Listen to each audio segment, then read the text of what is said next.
Karjalan maasto on kuskin haaste. Hirvaksen lähellä oleva maasto on ehkä maailman suurimpia haasteita maastureille ja niiden kuljettajille.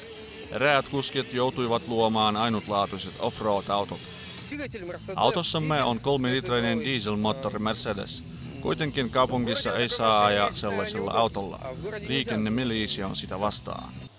Tapahtuman paikalla ei ollut liikennemiliisin edustajia. Jokaisella kuskilla oli mahdollisuus osoittaa yleisölle, miten hän pärjää Karjalan hiekassa, missä järjestettiin ensimmäinen osakilpailu.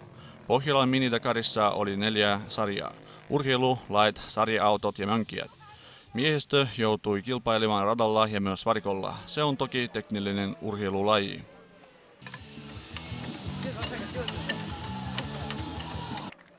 Trial edustaa urheilumuotona itsensä voittamisen segmenttiä. Etsitään rajoja omalle suorituskyvylle, selviytymiselle ja taidolle. Vaikea maasto, rajojen löytäminen ja hermojen äärimmäinen hallinta ovat omaleimaisia lajille. Mitä ajatuksia on kuskin aivoissa, kun hänen autonsa syöksyy kalliolta alas?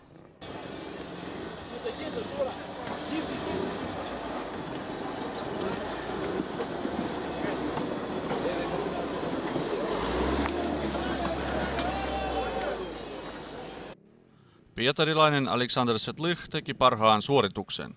Hänen tiiminsä voitti kalliokisat.